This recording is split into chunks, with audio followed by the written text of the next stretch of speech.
Hello.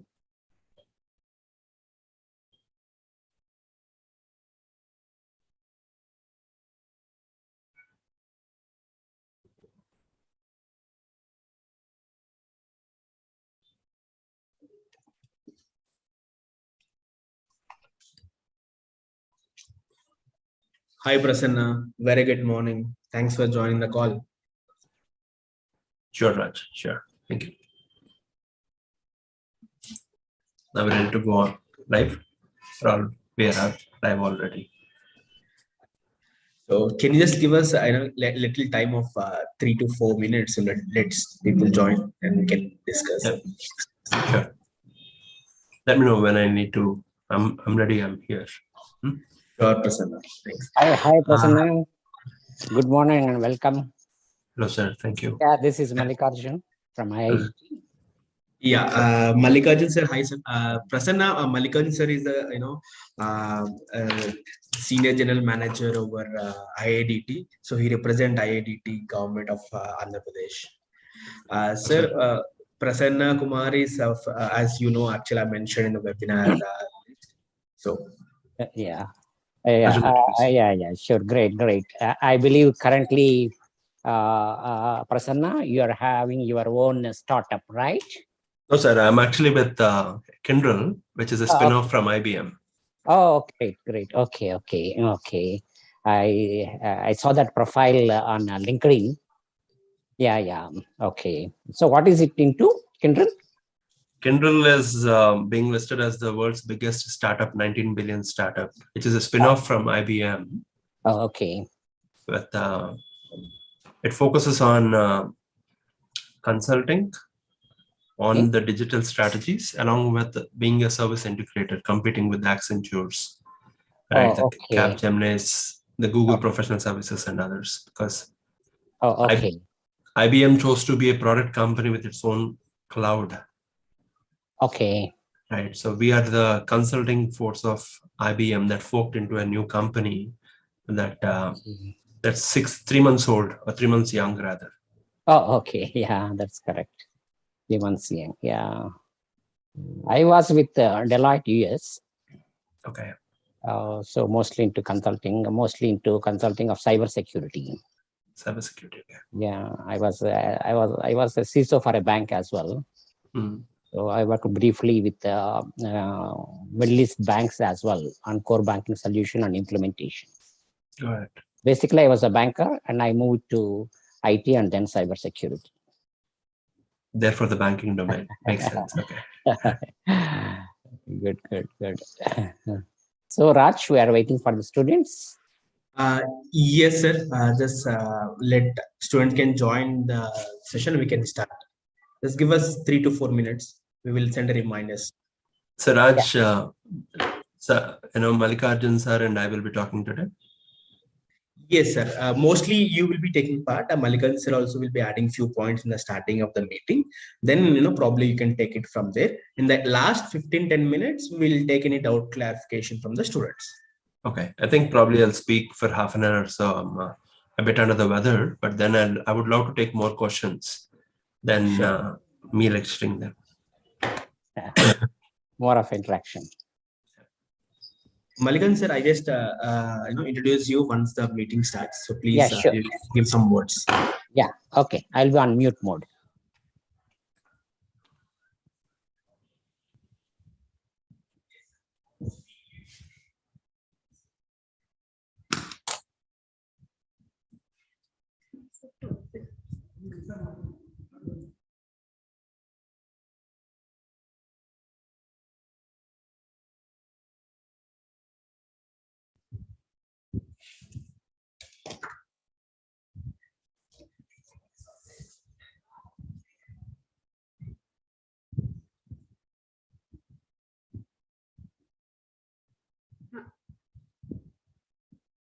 Hi, Prasanna. Good morning.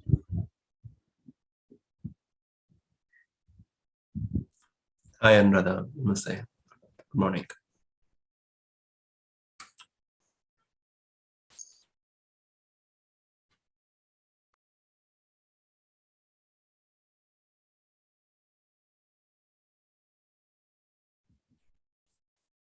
Okay.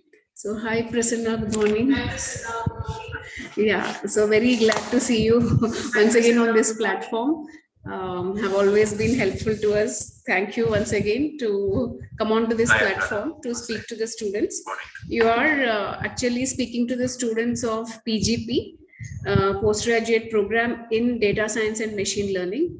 The students are pursuing their PGP from Iidt, International Institute of Digital Technologies, which Mallikarjun sir, I think you have already. So very glad to see you once again on this platform.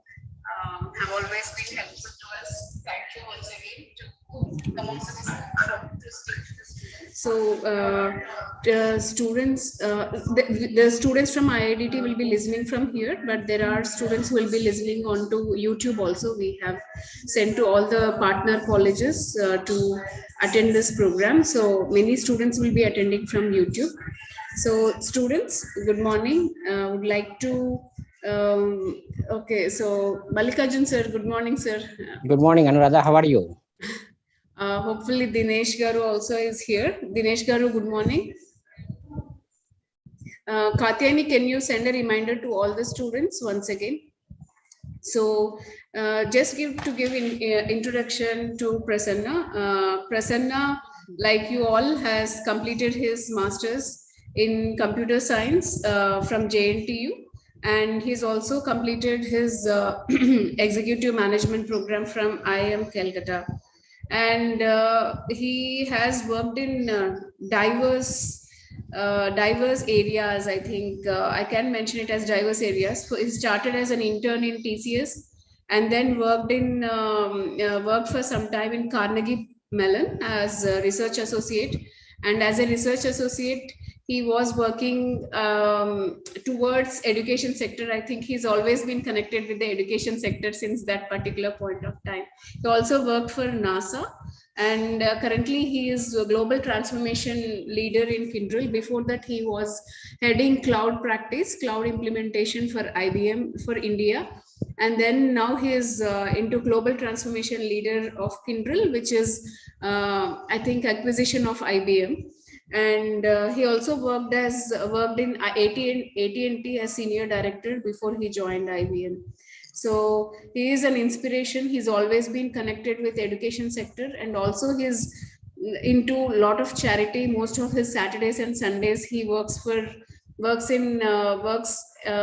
educating children, doing a lot of charity activities. He has founded the Spandana Foundation, through which he does all the charity activities. From the place where he is born, which is considered as backward Vizianagaram, to the place where he is now, he is quite an inspiration, and most of us should look forward to, in his footsteps. Thank you once again, Prasanna. It's an honor to have you on this session. Before I came, I saw that you yourself, and on YouTube, I saw yourself and Mallikarjun sir were already talking. With Mallikarjun sir, with a brief introduction, Prasanna will start off. So Mallikarjun sir, can you say a few words to the students on this? Yeah, thank you for the introduction. And welcome aboard, students, and our special guest, Prasanna Kumar Rambatla, and the Blackbuck team. As I was interacting with the students on the other day, I was mentioning about an expert speaker.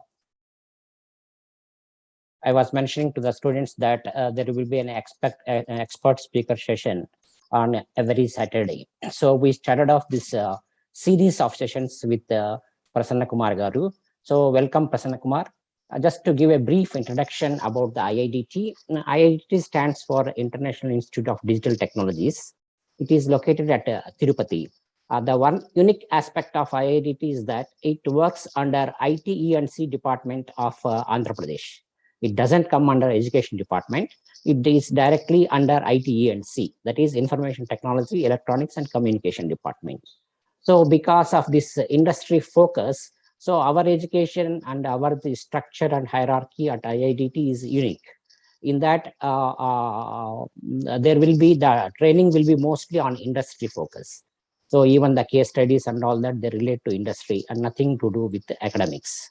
And and you might be knowing a lot about Blackbuck and its team. And IIT, apart from pursuing the PG program in data sciences, we have PG program in cybersecurity also. And just to be, and also I'm delighted to say that we are collaborating with IBM for one of the cloud programs as well. It will be starting, that program will be starting sometime next month. Okay. And as I said, apart from data science, we do PG programs in cybersecurity. And also we plan to introduce a PG program in AML along with Blackbuck. In fact, this year we tried, but we couldn't get enough numbers. So we couldn't start the AML program. Hopefully, I think now that the normal conditions are setting in, this time we want to go full ahead to introduce this program in AML as well.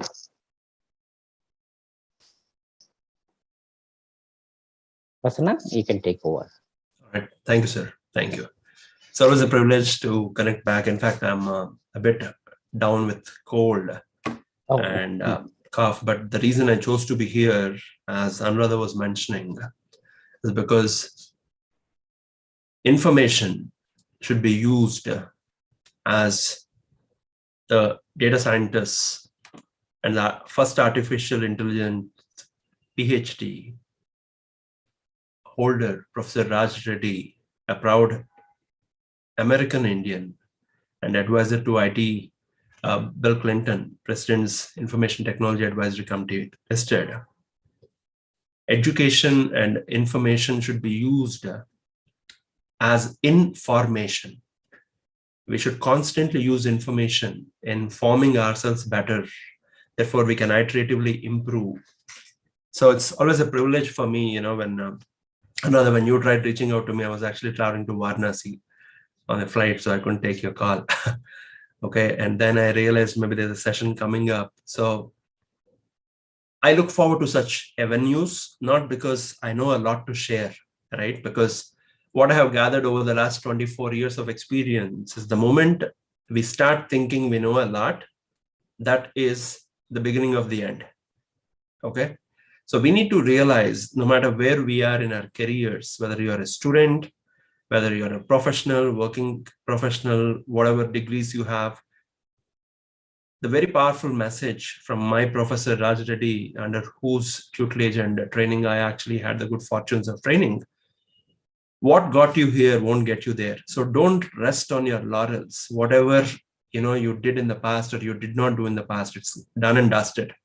Now, I'm excited to talk about the emerging technologies. The only reason information technology continues to exist today is because of the business explosion in various other domains. What do I mean? Okay. Now you think about a Swiggy, you think about a Dunzo. Can you actually use those services if the information technology or the ICT information communication technologies are not available? Absolutely not. Now, a lot of these innovation in the emerging technologies is about identifying what has been done before and how do I do it better. That's essentially what we call, in the business terms, the business process reengineering to gain efficiencies, right? I'm sure all of you start ordering food on Swiggy. Then how many of you ever ordered food on Dunzo? Okay. Now, next time, you can experiment to order food on Dunzo.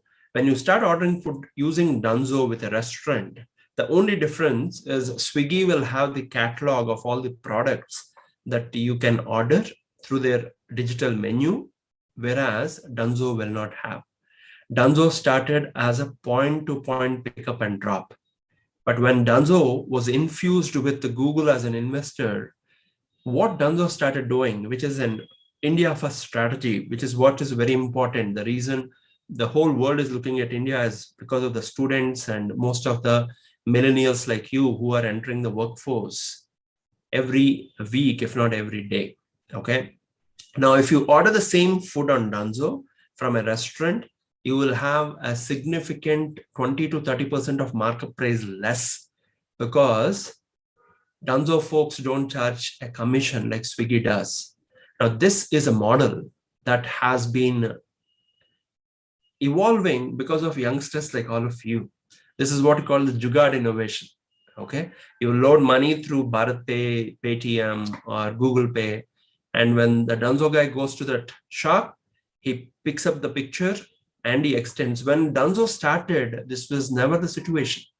Now, I will talk about certain technologies, but what I'll talk about is the domains that will enable all of you to learn the business of technology and the technology of business.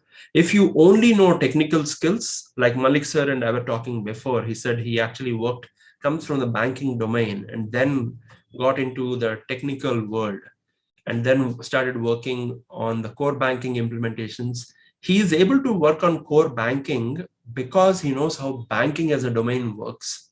If he doesn't understand how banking as a domain works, he cannot literally implement core banking solution just as a technical point of view. Okay, that will not necessarily be complete. So while all of us are in a rush to learn technologies, the latest and greatest, what software engineer used to be in the mid 90s and late 90s, data scientist is now. Now, what you need to understand is essentially how technology can use solving the human problems. If there are business opportunities that exist out there, they exist because there's a problem, and that problem is impacting a lot of humans. Therefore, it creates either a blue ocean and after some time a red ocean. Blue ocean is for the first time you're coming up with a business model. Okay.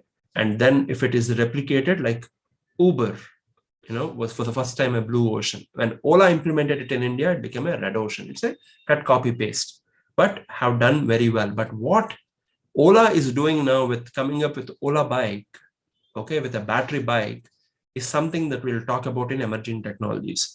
Now, never misunderstand, emerging technologies essentially means talking about a digital twin or industrial internet of things, or a Go language, or a Django framework in Python, right, or a Jupyter notebook. These are all tools.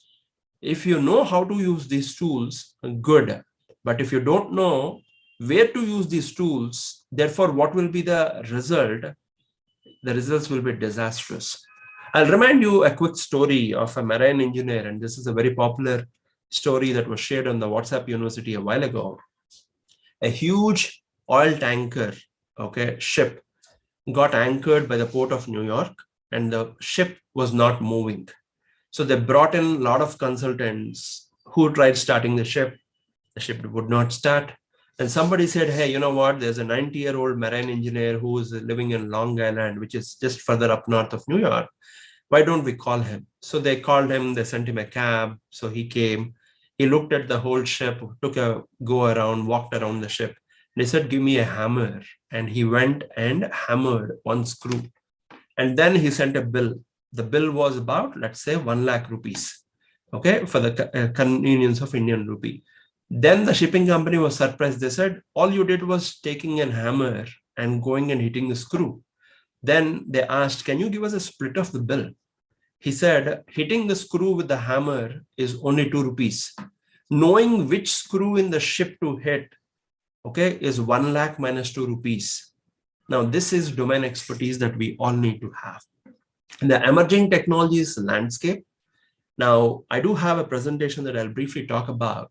You need to constantly remember two things. As I said, the T of B, the B of T, the technology of business, the business of technology. When COVID, hit the markets and the world a couple of years ago, it disrupted and accelerated everything, including the technical landscape of the world. Now, how did we consume all the media sitting at home? We were not allowed to step out because of the lockdowns. We were not allowed to go watch movies. So a lot of social interaction and entertainment was completely cut down. But that was the time which gave birth to an AHA, digital services, or the OTT. Okay, that was the time a lot of channels started going online digital. And if you were to look at why we buy the content by paying 200, 300, gone are the days where people are investing in DTH, direct to home dishes, and people are going to buy the smart televisions, which by default have all these apps installed. This is a digital transformation that all of us are living through. Now, it's extremely important to be in the right time at the right place. What do I mean? How many of us complained about demonetization when the government announced it? Okay. Everybody complained. There was a lot of pain that all of us went through. But when COVID hit, people came back and thanked demonetization. Because of the demonetization or digital drive, a lot of us never had to step out of the house, but still continue to buy our groceries, our regular supplies, whether it is from the likes of Big Basket. A lot of businesses came to the platform of WhatsApp. Now, Paytms, the Bharat Pays, the Google Pays, the Phone Pays, all started working, enabling the bottommost pyramid, or bottommost part of the pyramid, where people, whether they have a house or not, they have a smartphone now. And because of that smartphone and a digital presence in a mobile wallet, it literally enabled them to earn money in spite of the severe and strict lockdown out there.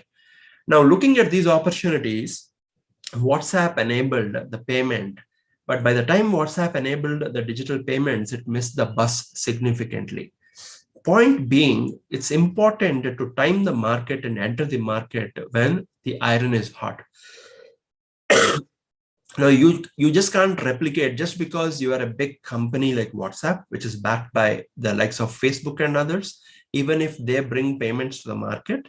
When people are used to certain products, okay, like the Google Pays, the Phone Pays, or the Paytms, the new product will have a lot of entry barrier. And that's exactly what is happening with WhatsApp now. Okay, the WhatsApp payments have not kickstarted like they anticipated because they were late to the market. Now, let's talk about some exciting, challenging, emerging opportunities that are coming up, which is essentially, this is a point of view. This is what typically I discuss with my colleagues and clients, because as I said, if you don't know how the market is changing, and if you continue to focus only on technologies, then you will lose direction. It is important for you to have a direction on where you're going.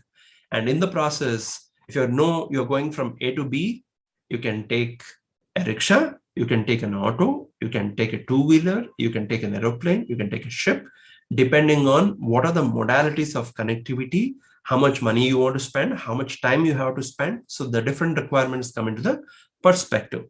First, let's take a view of what the IBM Institute of Business Value, which is a consulting arm of IBM, says. What are the emerging technologies that came up during the COVID-19 landscape? What has changed? Okay. Now, majority of folks are accessing internet on mobile, and people are forgetting that a lot of us still use laptop, right? And most of us are maybe many of you are taking this call on your mobile, and it is so prevalent that just before this session started, Kachani ma'am actually sent me a WhatsApp saying, "Sir, I sent you," right? Because mobile is becoming the de facto standard for all of us. But for me to present, I requested and ma'am sent the mail in no time, right? Roshan actually sent it to me.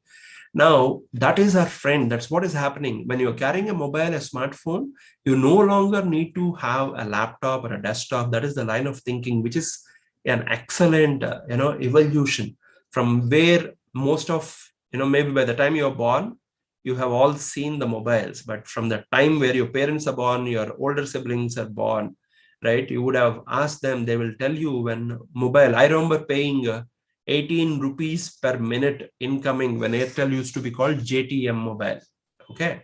And this was in the 1996-97 time frame. Incoming call, I'm not talking about outgoing. Outgoing used to be 36 rupees a minute. Okay. And whereas now, you have so much of data, so many of value added services that are being provided on mobile. So mobile first is a digital strategy that all the companies are going ahead with. When was the last time you opened a Swiggy or a Dunzo, right, on a desktop rather than a mobile, right? Even the Amazon or the Flipkarts. Now, that essentially is pushing the whole world on mobile-centric technologies, whether they are coming up with Ionic or other mobile frameworks where you can develop a web or an ERP-based enterprise solutions, which will have a natural extension to mobile. But you can no longer ignore mobile. If you're ignoring mobile, your business will not have a presence in the digital footprint of the world, right? Now, second, everybody talks about it, one of the most abused word, artificial intelligence. Artificial intelligence existed from the late 1930s. And Professor Raj Reddy that I was referring to, one of the world-renowned artificial intelligence experts and the founding father of IIIT Hyderabad, he is the first PhD from Stanford in computer science who majored in artificial intelligence in the late 1960s, if I remember the year right. Now, artificial intelligence is absolutely useless if you don't have the natural intelligence backing it. What do I mean? Artificial intelligence will not help solve the problems if you don't know what problem you are trying to solve. You need to train the machines, using your natural intelligence. Artificial intelligence will continue to evolve, but it can never beat the human. Okay. If at all it comes to a level of beating human, like in the Rajinikanth starrer movie of Robo, they have shown, right? Machines will never come to that level of human evolution, because no matter how much we cover the technology, there is still a vast 90% of the human brain that science is not able to comprehend and understand how it functions. Now, if you're talking about even the person like Albert Einstein, who is considered one of the most intelligent persons born and whose intelligence was measured using IQ, he used at most 2% of his brain. Now, if we are talking about artificial intelligence, a lot of times we are talking about bringing in artificial intelligence to bring efficiencies in life. What do I mean? Identifying spam emails because we don't want information to be lost with noise.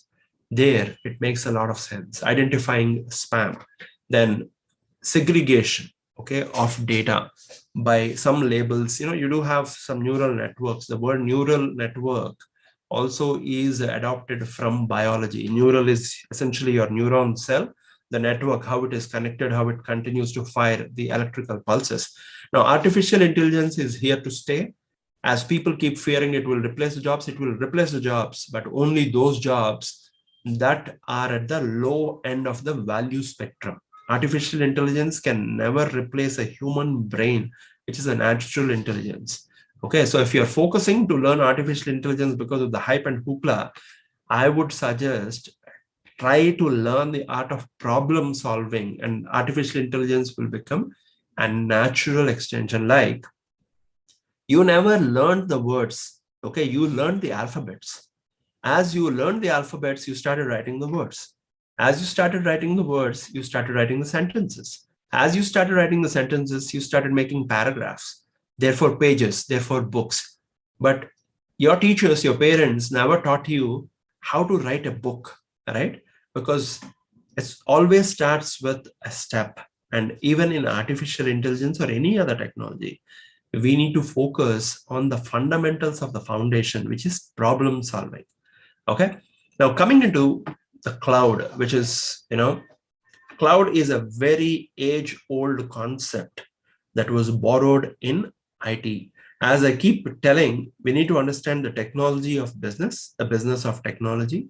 If you were to look at the electricity in your house, do you really worry which thermal power station is supplying that power unit that you are consuming at the moment? Or is it coming from the hydro dam or the hydro power from Srisailam? You don't really care where the power comes from. And the biggest problem with electricity is it needs to be consumed real time.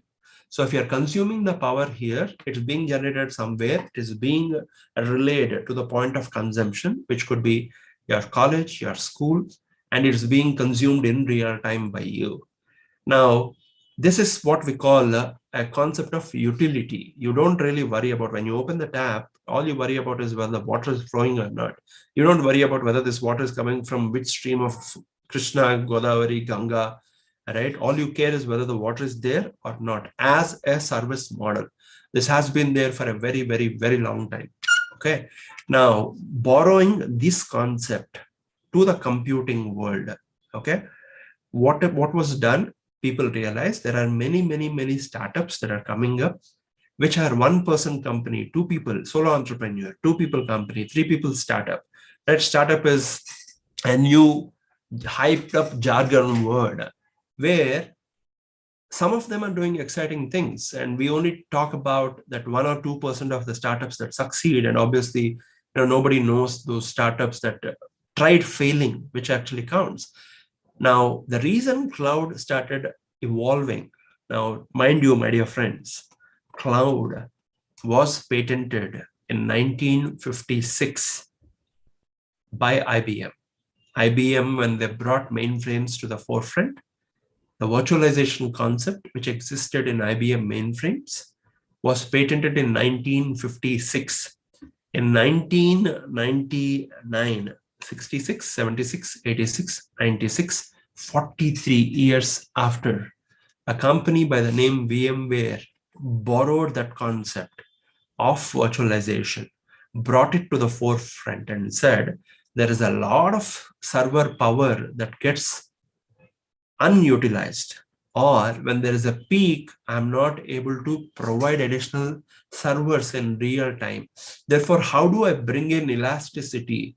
And they, VMware as a company brought virtualization 43 years after to the normal desktop and server grade computers. Boom, we have cloud born. Remember, I said business process reengineering. Look at what are the problems that exist and how can I solve them better is essentially where emerging technologies come from. Okay. Now, cloud, the reason cloud became so successful is if you are a 2-people company or a 5-people company, many of you might be starting, and I wish all of you good luck to be entrepreneurs solving India-specific problems, but given the market potential in India. Think about it. If you're a 5-people company, can you afford an infrastructure team that can manage the servers, that can continue to ensure the data center is up and running, power is up and running? Now, in these scenarios, okay, you can latch on to a company that provides infrastructure as a service, platform as a service, therefore obviously cloud. This is like using a kind of car you want on the Ola and Uber. 7 people are going, probably you want to hire Innova. Only 1 person is going, maybe you want to take Ola or Uber bike. 2 people are going, maybe you want to take an economy ride. So trying to adjust to your requirements is essentially what cloud is all about. Okay. Now, most of you probably know and are already certified about cloud. These are just the preliminary beginnings that I'm giving before we get into the domains. Advanced analytics. If you don't know, what you can't measure, you can't change. Analytics is essentially has been always there right from your childhood. When your mom and dad used to give clothes to Dhobi for pressing, they would write in a book, shirts 5, trousers 7, whatever else. So analytics always existed in one or the other form. The reason analytics are being brought to the forefront now, there are a lot of analytics that exist in our logs, in our infrastructure, that is not tapped. What do I mean? Data. So data is like the water in the sea. Okay. When that water in the sea, which is salty in nature, you can't drink it. In order to make it potable or drinkable, you have to take that water, desalinize it, or remove the salt by one or the other way. Okay, it's the same water. When it gets evaporated, the data essentially becomes starts turning into information. Now, this information is processed data. Now, using this information, what is the use of information? Information is useless if I cannot turn it into intelligence. I need to use the information. For example, there is a power cut scheduled from 8 to 10 p.m. today. So using that information, if I'm trying to do certain works in between 8 to 10 p.m., I will try to move them before or after the window. That is intelligence. Information in action is called intelligence. So if the government announces there is going to be some underground work that will happen, so every day there will be a power cut for the next 10 days to come from 6 to 8 p.m. You already have an insight for the next 1 week on what the predictable pattern of power would be. Therefore, you will start adjusting your schedules accordingly, or you will probably arrange for a UPS or whatever is required in order to support, your online classes, or you will make alternative arrangements.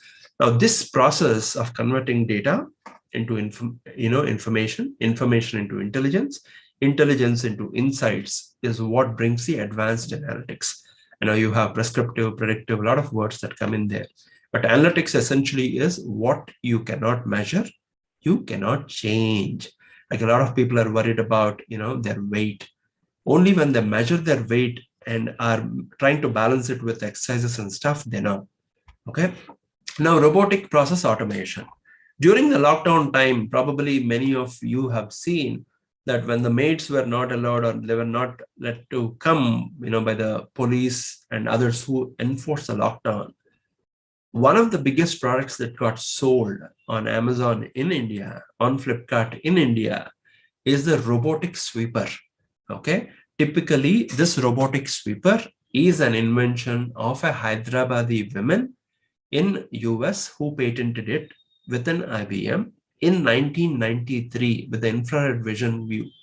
And that concept, which is used in the US because they don't have the support of the human resources like we have in India, the Roombas, which used to cost 40,000-50,000, right? A lot of people could not afford that kind of money. So taking the opportunity of the COVID when there was a lockdown and people had to, the biggest products that got sold were the robotic sweepers, robotic cleaning, vacuum cleaners. Looking at it, Xiaomi or Xiaomi also started launching one, but it was already late. And there was one product, okay, which basically was priced at 11,000 rupees. And it probably is a de facto robotic sweeper everywhere now. Now, taking this robotic process automation, essentially this robotic process automation is also not a new concept. It has been there in the assembly lines. If you go to the industries like steel plants, car assembly lines, there are robotic arms that have been doing it. Now, looking at those domains, what information technology did is, why can't I borrow the same concept? If there's something that I'm doing every day, repeatedly, why can't I automate it? For example, if I have a water purifier at home, like an AquaGuard or a Kent, if it's a reverse osmosis process, it will take a lot of time to process the water. Why can't I fill the tank in the night when probably most of the people are sleeping? Okay, so you can schedule the task and the water filter will kick in. Similarly, in these robotic sweepers that I talked about, initially they had to be manually controlled, but then they emerged with a mobile-centric app where you can, define a program. Okay, like you can, if any of you uses Alexa, you can define the routines on the robotic process automation. Whatever you do manually, you can teach the system. And this is a big movement now that is going on called low code, no code. A lot of people out there who know the business domain don't know how to program, how to code.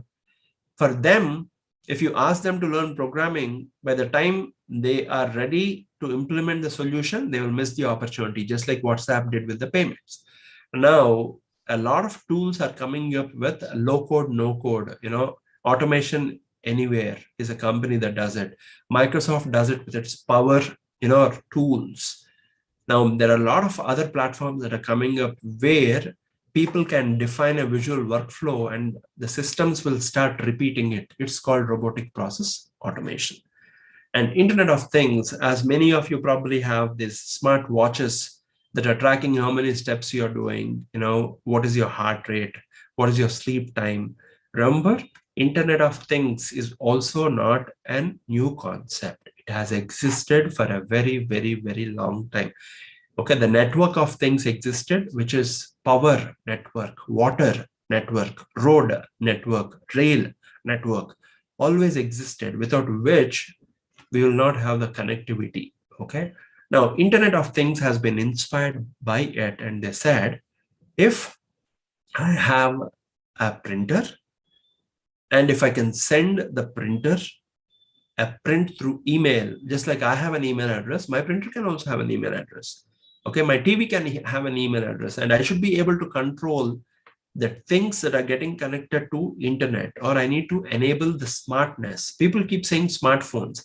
What is the difference between a smartphone and a not so smartphone? Smartphone essentially is one which has data connectivity. Okay.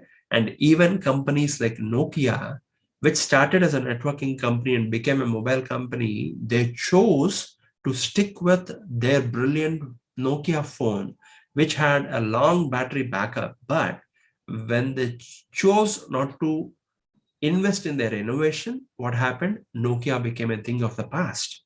Now, what is important for all of us is not being brilliant with technology. Being brilliant with technology will give you an edge without a doubt. But if you are not able to continue to change to the changing times, you will be a thing of the past even before you realize. Now, let's look at the opportunities that we have. Decarbonization rises. The world is talking about problems with carbon pollution.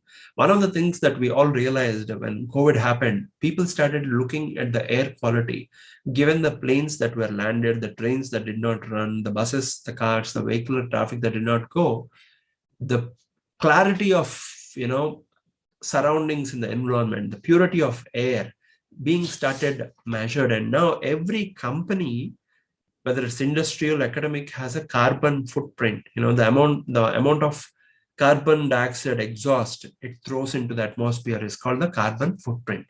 All the companies are given a carbon credit. So every industry, every company that produces some kind of exhaust throws into the atmosphere is now being tracked by the environment department, which is controlling the pollution. And therefore, they're all getting carbon credits. Now, how do you use technology in this context? Okay.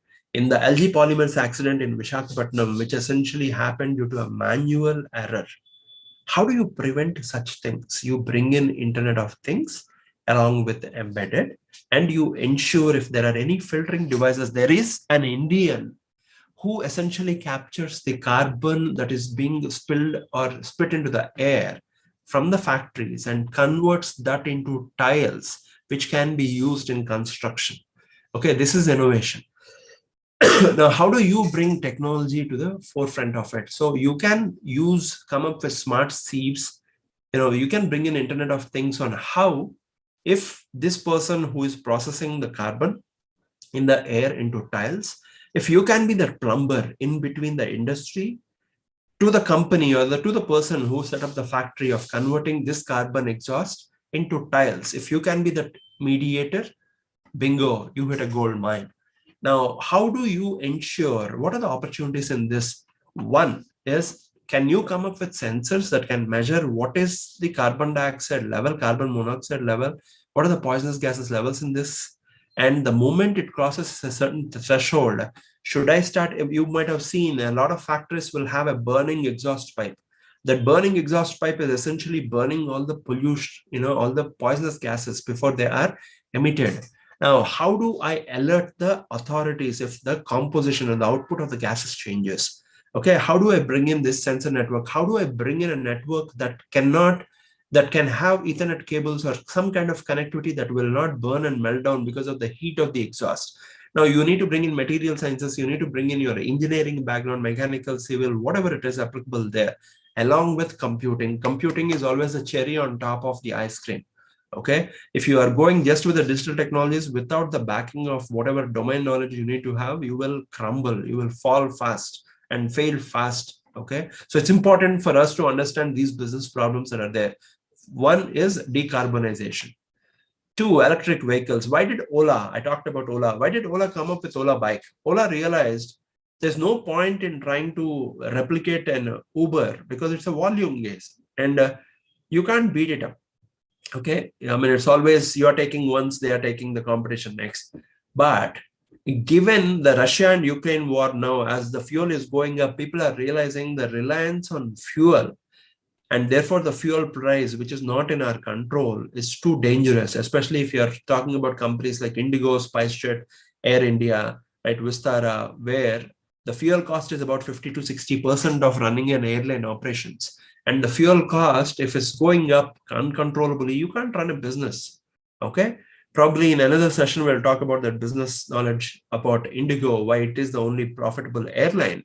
But the electric vehicles are coming to the forefront. Now, if you are talking about an electric vehicle, what are the opportunities for you as an IT person in an electric vehicle, whether it's an Ola bike?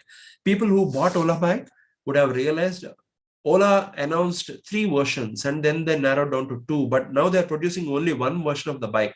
If you are buying the Ola bike, they are trying to lock the features through an app. That means there is a technical person who is working behind the scenes on the telemetry of the Ola bike, which is getting charged, which has what they call the banana batteries, right? And most importantly, designed for India, where you can keep 2 helmets. Now, these are business technical innovations coming together. Now, future, you will see electric vehicles exploding. And the biggest problem for electric vehicles now is you don't have a reliable fast charging mechanism.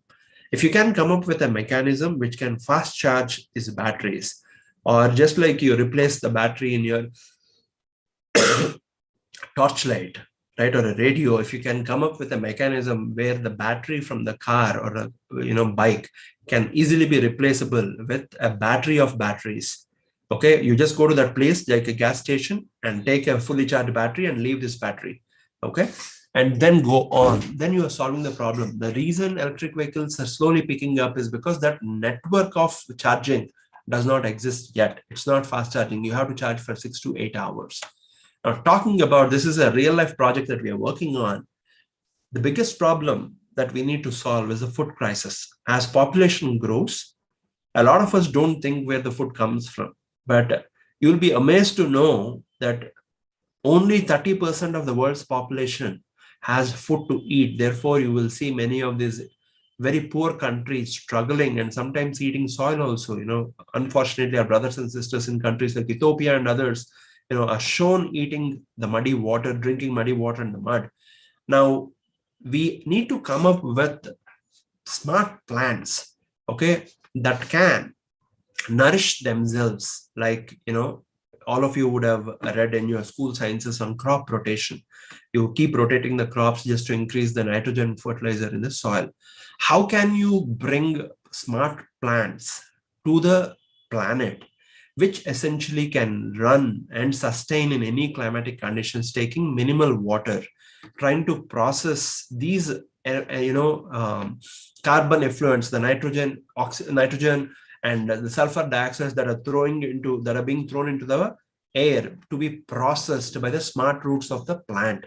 Now, this is a live project that is being worked on, okay, where people are coming up with trying to embed Internet of Things with agriculture in trying to understand when the soil dries up a bit, how do you spray water being borrowed from the aeroplane engine? In aeroplane engine, just to increase the efficiency of the fuel burn rate, okay, they spray in a spiral mode. So all the surface area of the fuel that comes in contact with the combustion burns. Therefore, there is minimal wastage. Whereas in a diesel engine, when you're going back, majority of, you will see that black soot coming because it does not, the combustion is not fully efficient.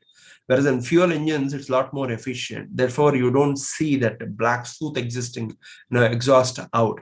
Now, how do you process that problem as an opportunity to the planet, of the plants to help our planet, which needs to feed the growing population? Okay.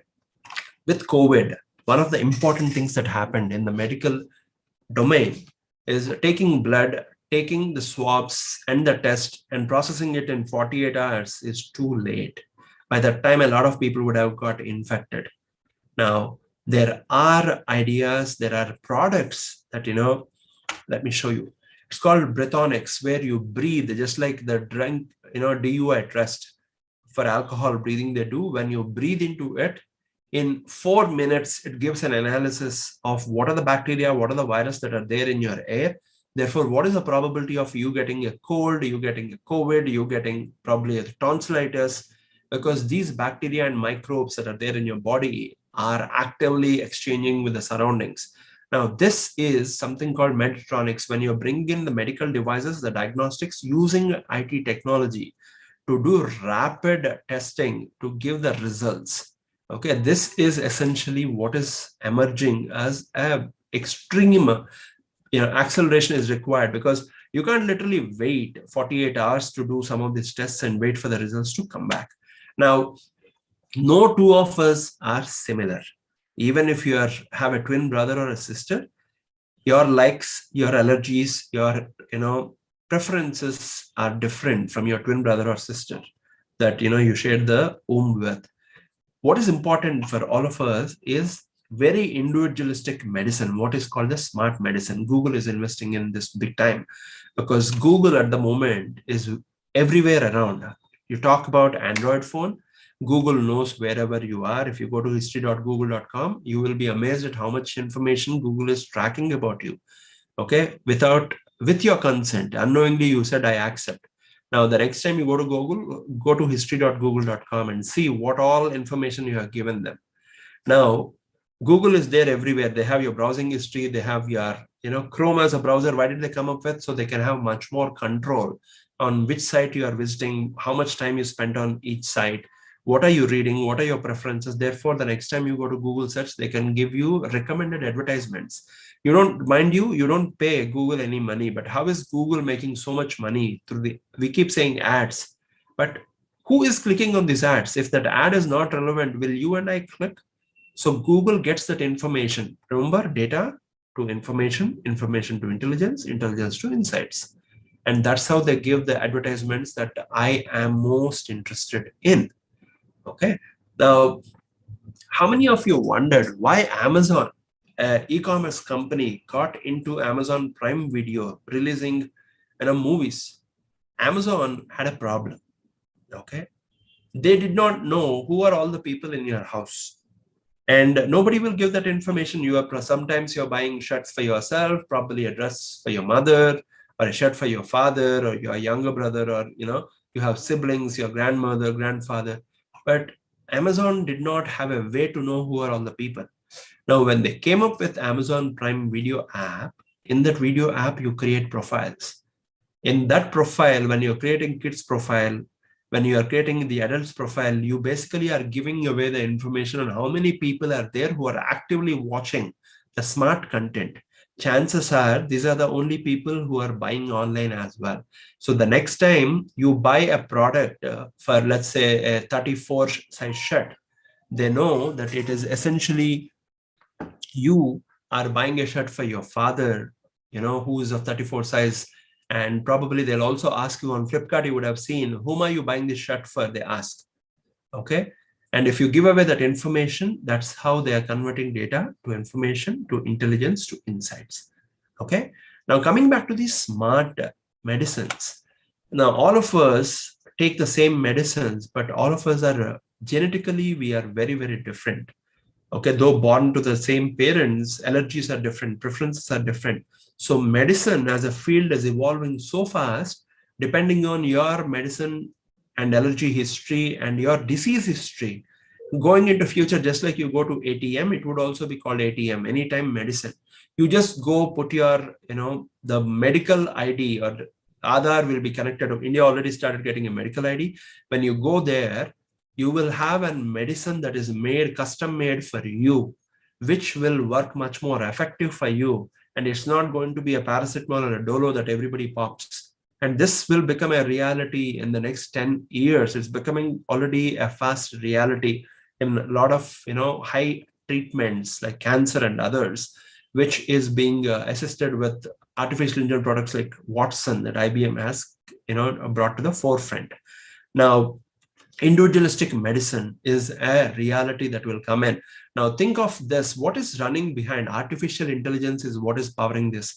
So the doctors with the medical history and you as the artificial intelligence specialist will sit together and the doctor will say, okay, A person within the age of 50, 30 to 50, for example, athletic, not overweight, not diabetic, not hypertensive, has this allergy. So they will give all the permutations and combinations using which the medicine and the composition of the medicine will be made up. And you, as the artificial intelligence specialist, will program it into it. Now, many of you might have noticed 3 years ago when Indigo and Boeing planes, Boeing 737 MAX were grounded, it was due to a human error where a programmer forgot to write 6 lines of code, and that killed 3,000 people in various accidents. Why? They introduced a new system where that new system was not calibrated well. So that system started pushing the plane nose down. Those of you who have access to Netflix, watch the documentary on Netflix. Now, this 6 lines of code that was never checked by a tester or by a programmer caused the death of so many thousands of people. That is the potential that all of us have. You can make or break somebody's life in the programming. You might be thinking, how can I impact? But the impact will be significant. So you have to be very, very, very, very careful. Now, the next thing, we're talking about Internet of Things. There will come a time and day very, very soon where with the 5G coming up, 5G is going to do a blast of data. Okay. And with that blast of data, the spectrum can also power, okay, the devices. You will start seeing devices that don't need to have a power supply, but they can receive the frequencies that are coming from 5G and self-power themselves, especially sensors in the industrial Internet of Things or the Internet of Things. For example, if you need to know what is the traffic density on a road, you don't have to open the Google Maps and see. Google Maps is crowdsourcing it depending on how many people are driving on that road who are using Google Maps or have given permission to Google Maps to continuously track them. If nobody is driving on the road, for example, there are thousands of people who are cycling who nobody is carrying their mobile, you will think the road is clean. And if once you go there, you will see, oh my God, what is this stampede? What is this, traffic congestion? Google gets fooled because there is no devices that are being carried. Okay. Now, if you can come up with a small RFID based sensor, which is getting powered, and every time there is a movement on the road, it starts tracking the density. And by every time there's an interruption, it starts, painting how busy the road is, irrespective of there are Google Map users are there or not. You will have the genuine feedback where the road is relaying what is the vehicular traffic on the road. And this will become a reality very, very soon. Okay. Now, biosensors, a lot of elders, okay, and a lot of youngsters also are coming up with type 2 of diabetes now, given the obesity, the junk food that is causing the obesity chaos across the world. Now, people are coming with the smart patches, which essentially have a sensor and a medicine. You never know how the sugar levels vary for people, how the BP levels vary. The moment the sugar shoots beyond a certain level or goes below hypo or hyper, immediately it has microderms. It does not have a needle. It just injects the medicine into the person. Okay, the person will not even know that he or she had a low sugar or a high sugar movement, a low BP or a high BP, which causes a lot of deaths in many countries, not just India. Now, this biosensors are coming up. Who is programming it? Technical people like you, companies like Mediatronics and others are coming up with these devices. Many young kids who are born now are born with juvenile diabetes. They have pumps installed on their abdomen, which keeps checking, with a microderm. They will not even know it's pinching. It will check the blood sugar levels. And if the blood sugar level is dropping, it will inject glucose. If the blood sugar level is spiking up, it will inject insulin. So those pumps are already available. And this is becoming a fast reality, depending on the allergies and others that you have. When you wear this will probably also protect you as a viro shield, or depending on your allergies, right? If you're going into a place where you will have dust allergy to an eye, it will start immediately alerting you that you are getting into a dust zone. So probably you would want to use a face shield, a mask, or something to protect your eyes. Okay. 3D printed houses. This is a reality now. It's no longer an illusion. People in US and Canada already started experimenting this. These 3D printed houses are becoming a fast reality where recycled materials are being used to construct houses to 1.6 billion people of the world who are still houseless. This is being experimented, in especially continents where there's a lot of poverty, like Africa and others. They're trying to make these makeshift, houses, which have a longevity and length of 10 to 20 years. And therefore, you are trying to recycle the material. And depending on the climatic conditions, you see that hollow bricks are being used here, which becomes a natural air conditioning. So these 3D printed houses are becoming a fast reality already. Okay, and you will start seeing this, probably even places in India where the government plans so many houses and others, they'll start printing these things with just the labor will be reduced and the recycled material can be used internally, whether it is recycled plastics, concrete that can be used as a filling material. So you are solving multiple problems there. Okay, then we all have 5G networks that are emerging. We all have, boast about the mobile network, but you still have places where the mobile network doesn't work. And only 1/3 of the world is covered with the mobile network to some extent, not strong extent. Now, if you need to solve the world's problem, okay, you need to have connectivity extended into the space as well. This is essentially what Elon Musk and others are doing, by bringing in the low orbit satellites around Earth. And that's what they used to provide network connectivity to the Ukraine citizens who are at war with Russia now when their networks are disrupted. The bigger this network gets, the better the coverage across will be. We'll be able to predict the natural disasters that are coming, the undercurrents of the ocean, which way the cyclones are going, which way the tsunamis are going, much, much better than what we have at the moment. Okay, those of you who are from the communications background, embedded background, this is becoming a reality to have that battery backup. And mind you, at the same time, the debris in the space, the waste in the space is also becoming significantly high. NASA has commissioned a project to send a space satellite or a spaceship that will go collect all the waste. Just like you have a municipal vehicle coming to the road collecting all the waste, NASA and some of the other space organizations like ISRO are trying to send their shuttles to collect the dust in the space because it can collide with the active satellites, damaging them. Okay, and it can bring down the network in 1 or 2 parts of the world. That's another emerging field that is coming up very, very fast. Now, on a closing note, what's important is work is getting distributed. Everything is going hybrid. Teams are becoming agile. So you can't say, oh, I come from this background, I will only do this. I learned this, I can only do this. No. Whatever is the need, you should be able to learn that and go ahead with it. Okay, hyper automation is fueling, everything is being automated. Therefore, it is fueling more and more growth. Artificial intelligence is joining the teams. Human and machines are going to work together hand in hand.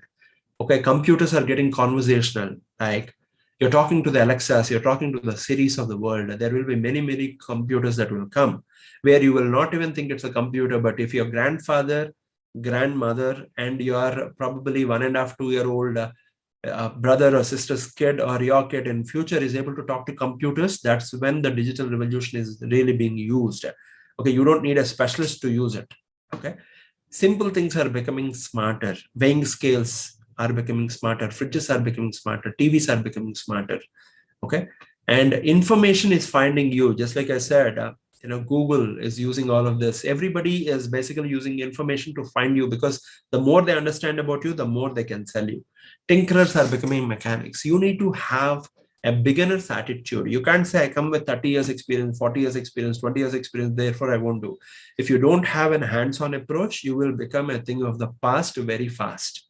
Okay, mind you, everything needs to get measured and everything needs to get tracked. Nobody will worry about, again, what degrees you have, what certificates you have, whom you worked for. What is the value you are delivering today? Remember, Kingfisher and Indigo Airlines both started at the same time. But Kingfisher went bankrupt. Indigo is the only airline in India and most of the world, other than 2 other airlines like Southwest and Ryan in US, which is profitable. What is the stark difference between these two? Everyone in the world, not just Indian, everyone wants to have a king size experience, but nobody wants to pay for the king size experience. So if you can give that experience at a cheaper cost, just like you check a product on Amazon and Flipkart, wherever it is cheaper, you will buy. How many times we take flights in the night or late hour just because it's 1,000 or 2,000 rupees lesser? That's how the human psyche works. Okay. So being digitally dexterous is important. Rather than resting and worrying about what you have done, have a beginner's attitude to learn anything and everything. Don't make your age, your degrees a barrier to limit yourself. Be in a learner's mode always, just like a young kid, and you will continue to work until your last breath.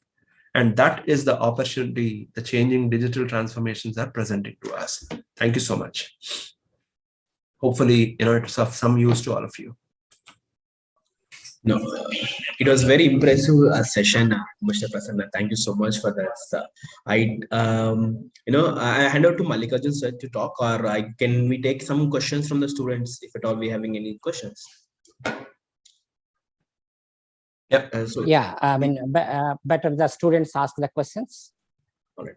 So, dear students, I please recommend to ask some of the questions to from your side. Good afternoon, sir. Who is this? Good afternoon. Yeah, my name is Preetham, sir.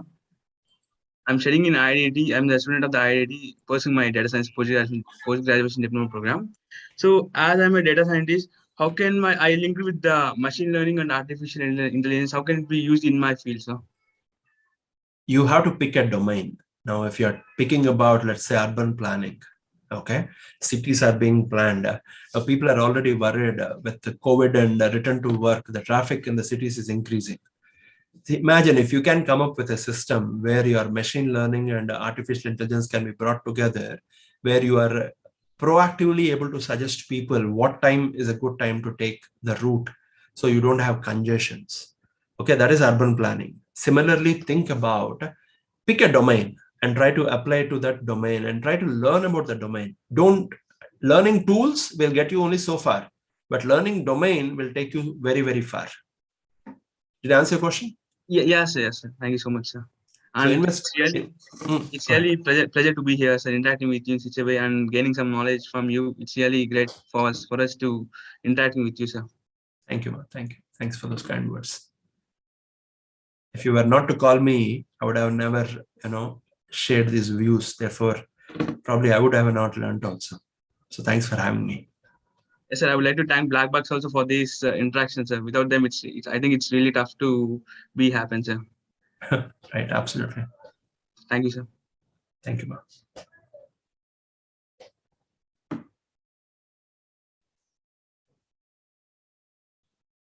Anybody else, students?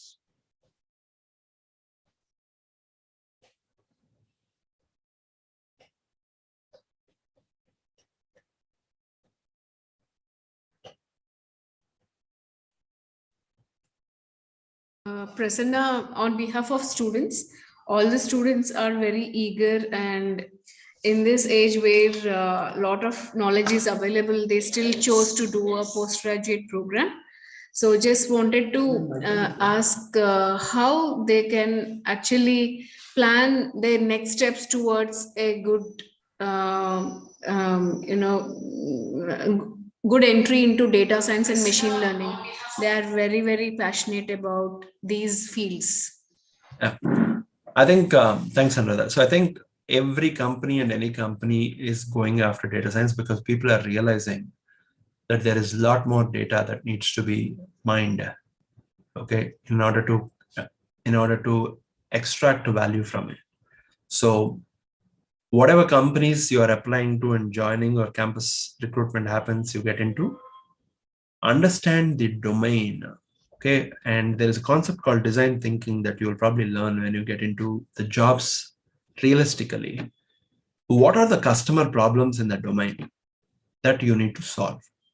The moment you understand the customer problems that you are likely to solve, then you will start empathizing with them. Once you start empathizing with them, you will come up with the realistic solutions, okay, that will segregate the performers from the non-performers. And you might be finishing PG, but as I said, you are just getting started. So be curious to learn. Okay. And one rule for life is don't solve 5 problems the same way. Try solving one problem 5 different ways. Then you will understand and learn a lot more, avenues of exploring. Okay. And the domains that we are in is no rocket science, literally. A lot of domains that we are in has been there for a while. We are trying to re-engineer them to the changing times. Therefore, you need to understand as a user, if you are the user, will you be happy with what you're producing? Whatever work, don't do it for your manager, don't do it for your teacher, don't do it for your team lead. Will I be happy if I'm submitting this? If the answer is yes, go ahead. If the answer is no, don't wait for your manager or the team lead to come back and tell you this is not good. You are your best judge and critic. As long as you follow that rule, there is no looking back. Okay. Sir, I just have another small question, sir. So what are the best qualities to become a data Thank you, scientist or data Prasanna. analyst? Another small question, probably a lot of freshers will be working with you. What are the key skills that you look forward to when freshers come into your team? I look forward to their willingness to learn. Okay. A lot of kids, the freshers who come into the market now or the industry, don't have the listening skills. We need to remember the 2-to-1 ratio. God has given us 2 ears and 1 mouth. So we need to listen twice as much as we speak. And given the mobile distraction that all of us have now, most of the freshers that I interact with, their attention span is very, very less. They're very impatient. Unless you have your foundations right, where you need to have your patience, you need to put in the hard work and dedication. Your results will never come overnight. And I see a lot of freshers are very restless. They want to get overnight to whatever titles they want. Don't worry about titles. Worry about learning. Don't worry about trying to do a lot of things. Do 1 or 2 things very detailed. So focus on your attention spans, increase your patience, and be humble and curious to learn. These are the 3 things that I look forward in a person. Okay.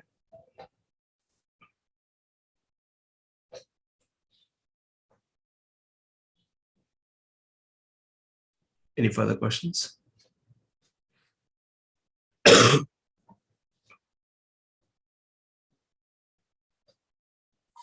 Malikan sir, can we conclude the session? I guess. Thank you so much, Prasanna. Invite Mallikarjun sir to say a few words. Yeah. Thanks everyone. Prasanna, it was a great session.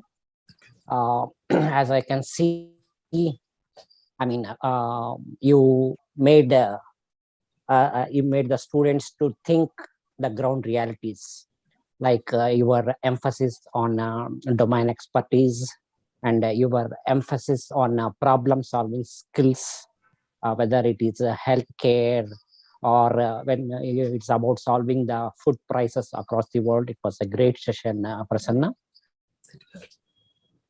We want to hear more from you about the business success of Indigo Airlines, as you promised. Yeah, so we'll have some more sessions with you, Prasanna, and thank you for your time despite your you said you are not well, so you are down with cold and things that so despite your preoccupation, you had some time to spare for our students. And thank you, Prasanna. We invite you again. Thank you, sir. Thanks for having me. Yeah. Thank you, Mallikarjun sir, and thank you, Dinesh sir, for gracing this session. Thank you, Prasanna. For sharing your valuable insights into emerging tech. I'm sure student fraternity had best time for this. Yeah, it was a great session where students need to learn so many things before going into the job. Thank you. Thank you, sir. Thank you, Dinesh. Thank you. Thank you. Thank you, everyone. Thank you. Take care. Thank you, students. Bye. Bye. See you soon, Prasanna. Thank you. Bye. Bye. Dinesh sir, thank you, sir. Bye, Thank you. Rajkumar. Anuradha. Yes, sir. Okay. We will conclude the sessions. Thank you.